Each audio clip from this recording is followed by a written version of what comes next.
How to replay a disappearing photo on Instagram.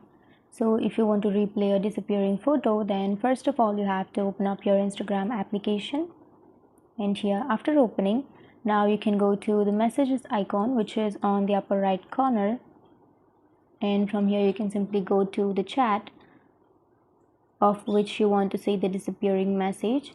And after opening the chat, now here you will have the disappearing photo or the message, right? So if you want to simply see that, you can simply tap on it and you can see that, right? And now if you want to replay that chat or replay that photo again, then you can simply tap on it again, and after tapping on that once again, here you can see that photo, right? So that's it. You can simply view your disappearing photo.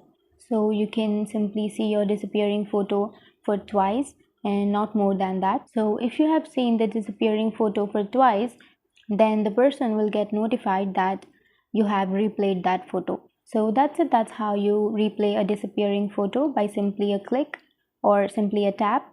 And if you have any questions, feel free to comment below. Thanks for watching.